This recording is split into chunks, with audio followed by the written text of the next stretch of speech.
Let's go for a drive now.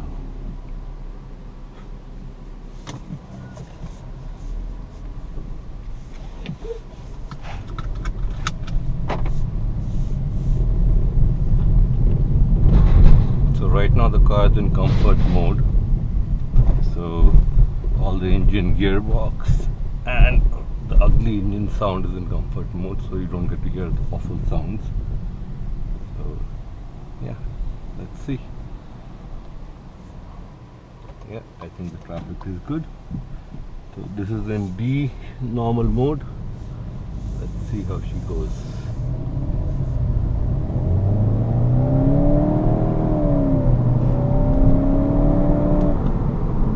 That was 100. That was actually pretty quick.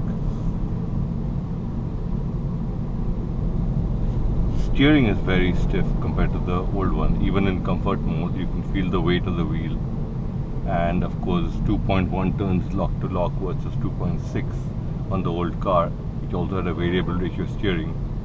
So the steering feel is pretty direct, and you can really chuck the car around using the steering with very little movement. So let's say you're doing an autocross or a slalom course, this steering wheel and the steering rack is going to help you quite a bit. So we got a taste of how the D mode feels. Let's go into the sport mode. For the sport mode, you don't need to do anything much. Just press the VRS button. This menu comes out, driving mode selection. Keep on pressing it till you hit sport. Now it's in sport mode. The gearbox automatically switches to sport. The differential setting is already there. I'm just going to turn the traction control off. Now in this car, unlike the 230, you can't turn it fully off, but that you can code in, so that shouldn't be too much of a problem. So yeah, let's see. Hopefully we get a clear stretch considering the amount of traffic there is on the road. It's ridiculous. Oh why, here we go, clean road. I'm not going to go full throttle in first gear because, you know, let's see. Okay, here we go.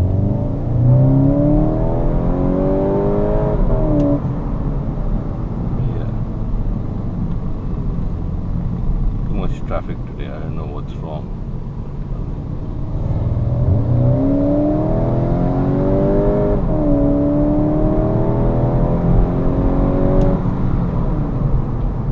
Yeah, so the sound you hear is not the engine sound, it's audio recording being played back. And because the engine is very quiet because of the petrol particulate filter, so there is literally no sound in the engine coming out of the exhaust. We can change that obviously, but for now the only sound you get to hear inside the car in sport mode is something that's playing back through the speaker. Funnily, it also plays back the farts which don't exist on the exhaust, but on the speaker you can hear them. So let me take a U-turn, I'll show you guys what I mean. So another quick thing to notice is that the start stop in this car is much better than the old car. Old car it could just randomly stop. In this car it actually waits for the car to stop before doing any kind of fancy turning of the engine and putting it in idle mode or something. So that's a useful thing to have. I mean, it's almost transparent to your driving experience, so that's always a plus point. Lights don't work. Yep, green. Okay, clean run. Let's go.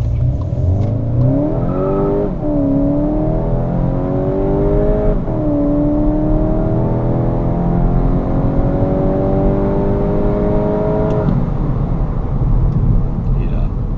So the wheel spin is extremely limited in this car, and compared to the 230, that's kind of where the VAQ differential that's been talked about so much is really coming into play. I mean, you can feel the corners for sure. Unfortunately, I don't have time to show you guys how the car handles in the corners, but the wheel spin on launch or on even just plain acceleration is just crazy.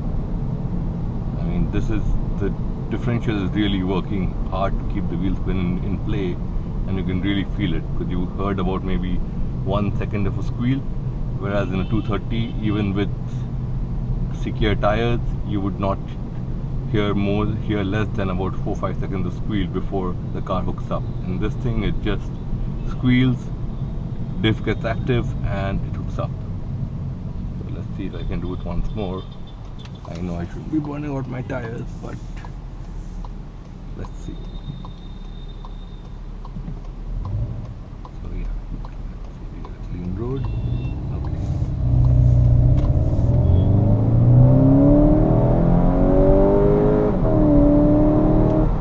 Yeah. See how even in second gear it didn't do any kind of squealing. So that is where you can really feel the differential working.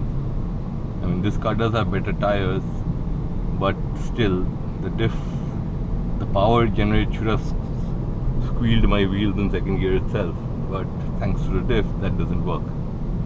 So that's a very, very good thing. That's the biggest reason I bought this car, is that it's one of the only few cars in India which come from the factory with a limited slip differential.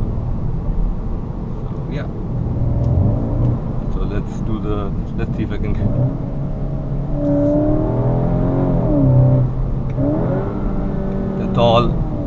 that's completely the car's speakers throwing out those sounds to me. There's no sound outside the car, just the speaker playing back the sound, and it's pretty ridiculous, but in the era of GPF, that's what you get. So now in the driving mode selection, you have something called individual, in which you can actually change the various settings of the car. So engine sound off, air conditioning, dynamic cornering light, you can actually change how effective the differential is in this mode as well. And you can change how sensitive the accelerator is, what mode your gearbox starts in. Normal is D and sport is, and when you select sport over here, it's sport. So it doesn't mean the gearbox is less effective or more effective. It just puts the starting point of the gearbox when you switch to this mode in D instead of sport. The engine sound I have off in this mode, so I'll show you guys that. Okay, this is in without the sound. See? If Uncle only moves his Fortuner. Oh wow, that's a fancy brake light. Okay. See? No sound. Same acceleration pedal, no sound. So yeah, that sound has got to go. Nothing. Downshifting manually, no sound.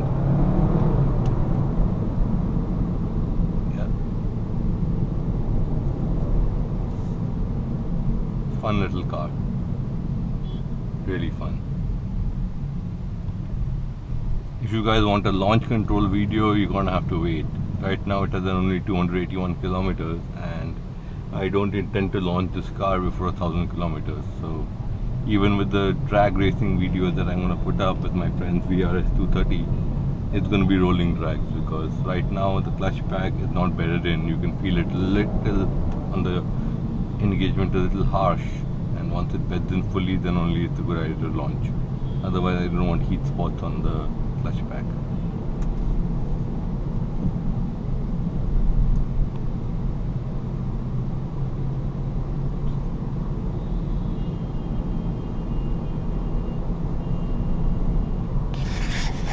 Alright guys, that's more or less it. I'm gonna head home now. Just a quick short first drive video of the car, and hope you guys enjoyed it. We'll put up more content as the car gets older. As the engine breaks in, we should be able to do some launch videos, some timed 100 to 200, 0 to 100 videos using a draggy, because that's apparently become the standard now. So yeah, that's it.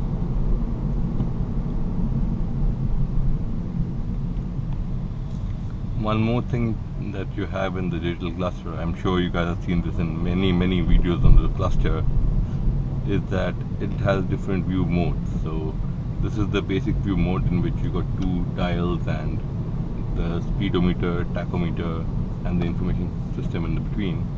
So if I hit view on my steering wheel right now, This is one view. I have no idea what this is for. I believe that in the background you're supposed to see the map. Unfortunately, in this cars, because they are CBUs, the navigation is not working. Even though the dealer gave us a navigation card, they have not activated them from the factory.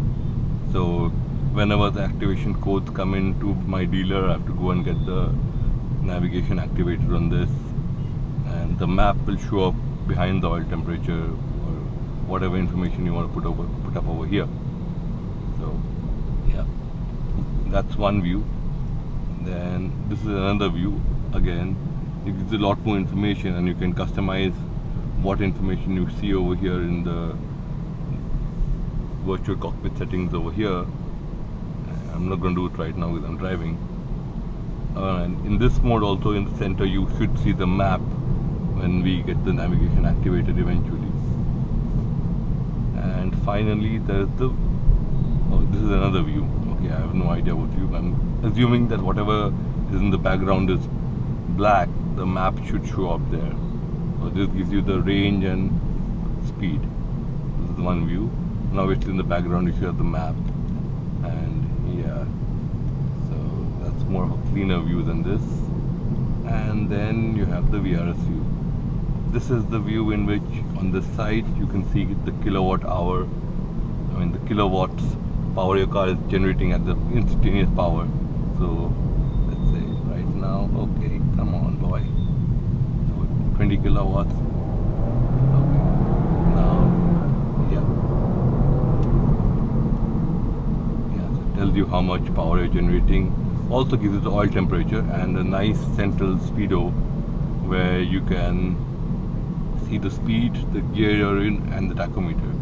Now on a DSG car, I honestly don't see the need for a tach over here, but it looks nice. It's pointless though. You really don't have much information in this thing. Let me see if I can add some. No, it won't do that. It won't allow you to do that. So yeah. So I go back to view. Yeah. So I really hope they would give the torque reading over here, because that's more important than the kilowatt or the HPM. I'm sure there's a setting in which you can actually see the horsepower also, the conversion basically. Also, this car is supposed to have this